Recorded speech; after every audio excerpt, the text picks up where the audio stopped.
Online trading ନାମରେ 20,50,000 ଠକେଇ, ଜଣେ ଗିରଫ। ଅନଲାଇନ୍ ଟ୍ରେଡିଂରେ ଅଧିକ ଲାଭ ଦେବା ଲୋଭ ଦେଖାଇ ଜୟପୁରର ଜଣେ ବ୍ୟକ୍ତିଙ୍କୁ 20,50,000 ଟଙ୍କା ଠକେଇ କରାଯାଇଥିବା ଘଟଣାରେ କୋରାପୁଟ ସାଇବର କ୍ରାଇମ୍ ଓ ଇକୋନୋମିକ୍ ଅଫେନ୍ସ ଥାନା ପୁଲିସ ଆନ୍ଧ୍ରପ୍ରଦେଶର ସିଦାରାପୁ ତମ୍ମାୟାଙ୍କୁ ଗିରଫ କରିଛି।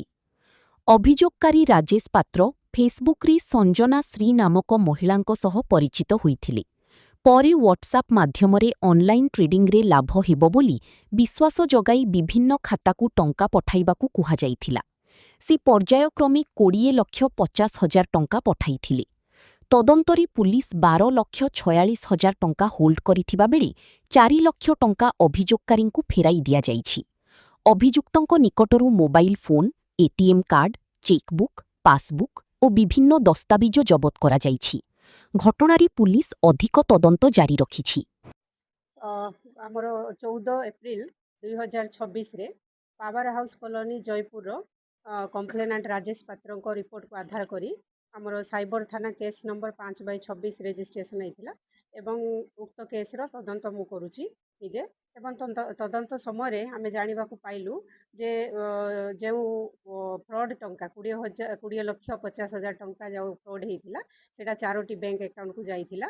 ସେଇ 4ଟି ବ୍ୟାଙ୍କ ଆକାଉଣ୍ଟ ମଧ୍ୟରୁ 7,50,000 ଗୋଟେ ସାଲୁରର ବ୍ୟକ୍ତିର ଆକାଉଣ୍ଟକୁ ଯାଇଥିଲା ବୋଲି ଆମେ ଜାଣିବାକୁ ପାଇଲୁ ଏବଂ ତାହା ଥିଲା ଏକ୍ସିସ୍ ବ୍ୟାଙ୍କର ଆକାଉଣ୍ଟଟା। ତ ଆମେ ତାଙ୍କର ବ୍ୟାଙ୍କ ରେଜିଷ୍ଟର ମୋବାଇଲ ନମ୍ବରକୁ ଟ୍ରାକିଂ କଲୁ ଏବଂ ଜାଣିବାକୁ ପାଇଲୁ ଯେ ସେଇ ନମ୍ବରଟା ସାଲୁରରେ ଦେଖାଉଛି।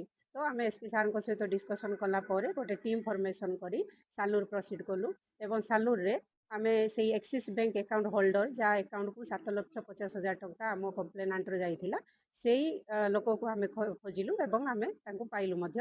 ପାଇଲା ପରେ ଆମେ ତାଙ୍କଠାରୁ ବିଭିନ୍ନ ବ୍ୟାଙ୍କର ପାସବୁକ୍, ଚେକବୁକ୍, ଏଟିଏମ୍ କାର୍ଡ଼ ଏବଂ ତାଙ୍କର ଗୋଟେ ମୋବାଇଲ ଫୋନ୍, ଯେଉଁ ମୋବାଇଲ ଫୋନ୍ରେ 2ଟି ସିମ୍ କାର୍ଡ଼ ପଡ଼ିଛି, ଯେଉଁ ସିମ୍ କାର୍ଡ଼ ଗୁଡ଼ାକ ବ୍ୟାଙ୍କ ସହିତ ଲିଙ୍କ ଅଛି, ଯାହାକୁ ଆଧାର କରି ଆମେ ତାଙ୍କୁ ଟ୍ରାକ୍ କରିଥିଲୁ। ସେଇ ସିମ୍ କାର୍ଡ଼ ମଧ୍ୟ ସିଜର ହେଇଛି ଏବଂ ଯେଉଁ ମୋବାଇଲରେ ସେଇ ସିମ୍ କାର୍ଡ଼ ପଡ଼ିଥିଲା ବୋଲି ଆମକୁ ଶୋ କରୁଥିଲା ସେଇ ମୋବାଇଲ ମଧ୍ୟ ଆମେ ତାଙ୍କଠାରୁ ସିଜର କରିଛୁ। ଯେଉଁ 7,50,000 ଟଙ୍କା ତାଙ୍କ ଆକାଉଣ୍ଟରେ କ୍ରେଡ଼ିଟ୍ ହେଇଥିଲା ଭିକ୍ଟିମ୍ର, ସେଇ ପଇସାକୁ ସେ ଏଟିଏମ୍ରେ 1,49,000 ୱିଡ୍ର କରିଛନ୍ତି ଏବଂ ରେଷ୍ଟ 6 ଲାଖ ରୁପିସ୍ ସେ ଯାଇକି ଚେକ୍ରେ ବ୍ୟାଙ୍କରେ ନିଜେ ୱିଡ୍ର କରିଛନ୍ତି। 20,50,000 ଫ୍ରଡ୍ରୁ ଆମେ ସମୁଦାୟ 12,46,000 ଟଙ୍କା ହୋଲ୍ଡ କରିପାରିଛୁ ଏବଂ ଉକ୍ତ 12,46,000 ମଧ୍ୟରୁ 4 ଲକ୍ଷ ଟଙ୍କା ଆମର ଭିକ୍ଟିମ୍ର ଆକାଉଣ୍ଟକୁ କ୍ରେଡ଼ିଟ୍ ହେଇସାରିଲାଣି, ବ୍ୟାଙ୍କ କ୍ରେଡ଼ିଟ୍ କରିଦେଲା ଏବଂ ଆଉ 8,46,000 ଟଙ୍କା ମଣ୍ଡେ ସୁଦ୍ଧା ତାଙ୍କ ଆକାଉଣ୍ଟରେ କ୍ରେଡ଼ିଟ୍ ହେଇଯିବ।